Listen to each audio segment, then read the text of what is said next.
بسم اللہ الرحمن الرحیم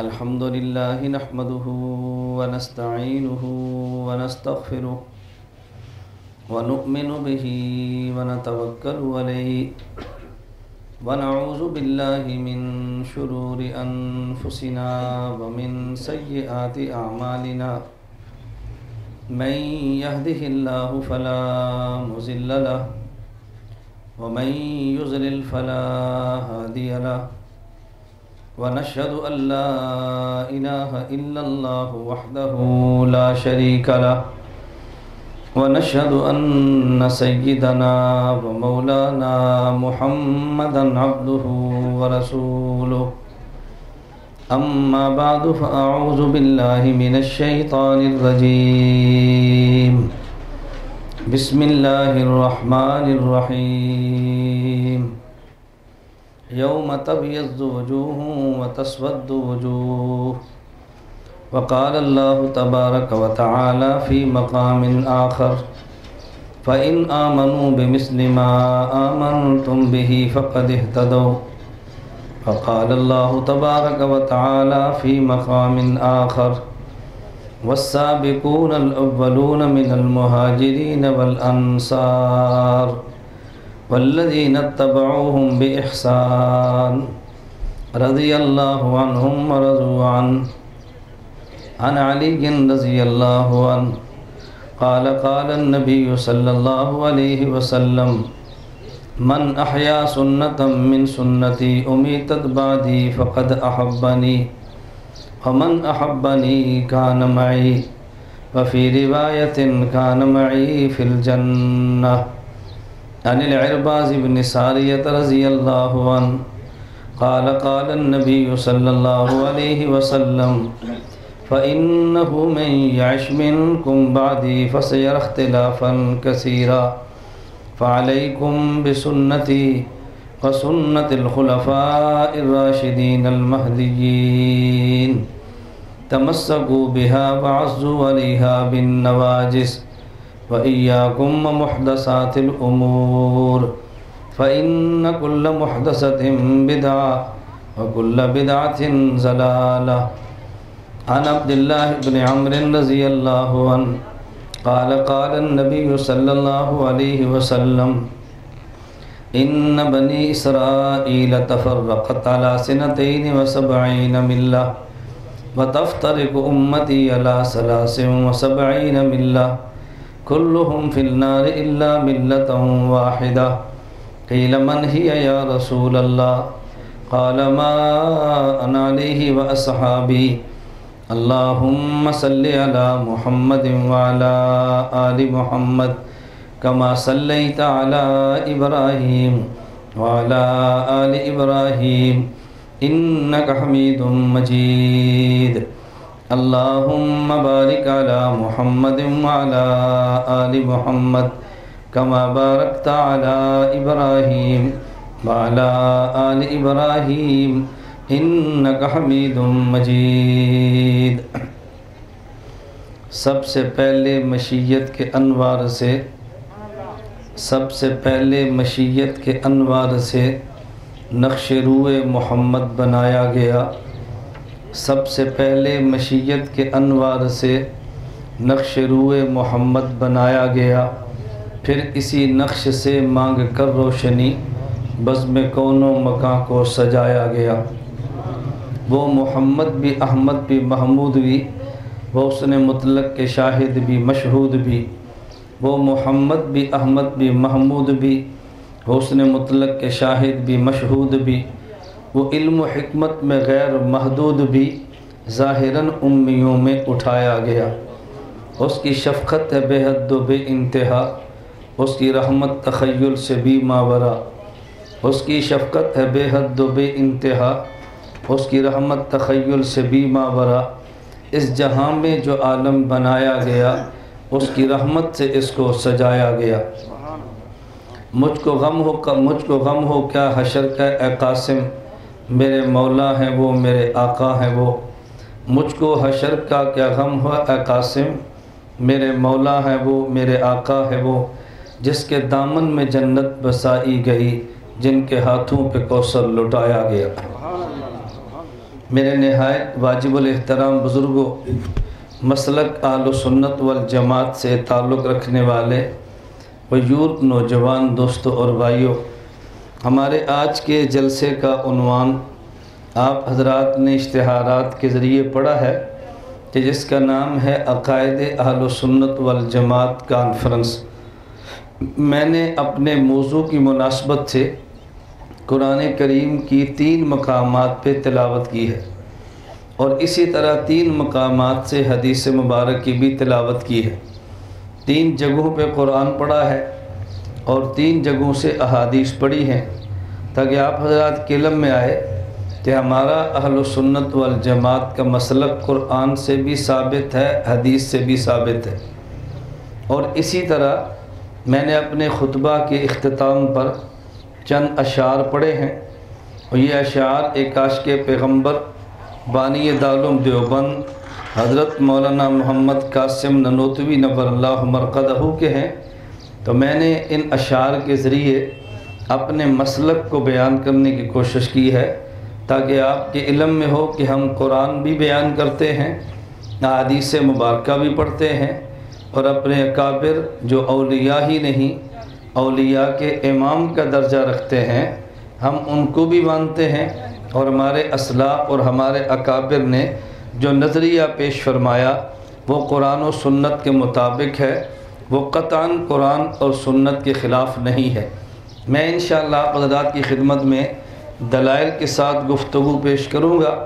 اگر آپ کو میری بات ناپسند لگے یا میری بات آپ غلط سمجھیں، آپ کو پورا حقہ سے چٹ لکھیں اور میری اصلاح فرمائیں کہ یہ بات مولانا صاحب آپ نے غلط کی ہے، اور اگر بات ٹھیک ہو تو پھر بات کو ماننے میں تردد سے کام نہیں لینا چاہیے۔ مجھے آپ حضرات کے ہاں کشمیر میں کئی سالوں سے آنے کی اللہ نے توفیق عطا فرمائی ہے۔ اس دفعہ بھی ہمارا کل سے دورہ شروع ہے، اور انشاءاللہ بدھ تک مظفر آباد تک چلیں گے، اور میں واقعتاً اس بات پہ خوشی محسوس کرتا ہوں کہ آپ حضرات جو کشمیر سے تعلق رکھنے والے حضرات ہیں، مہمان نواز بھی ہیں اور مہمان نوازی کا حق ادا فرماتے ہیں۔ مہمان کی سب سے بڑی مہمان نوازی اور راحت یہ ہوتی ہے، آدمی یہ پتہ کرے کہ مہمان کیوں آیا ہے، جس مقصد کے لیے آیا اس مقصد کو پورا کریں تو مہمان خوش ہوتا ہے۔ ہم آپ کے پاس دین کی بات بتانے کے لیے آتے ہیں، اور جب آپ محبت سے بات کو سنتے ہیں پھر اس بات کو قبول فرماتے ہیں، اور شرافت اور دیانت اور متانت کو ہاتھ سے جانے نہیں دیتے، تو آنے والا مہمان خوش ہو کر واپس جاتا ہے اور اپنے میزبان کے لیے دعائیں بھی کرتا ہے۔ اللہ رب العزت آپ حضرات کو اس اکرام کرنے پر اپنی شان نشان اجر عظیم عطا فرمائے۔ میں خیر اس لیے کر رہا ہوں کہ جو جس بندے کا حق ہو اس بندے کا حق وہ دینا چاہیے۔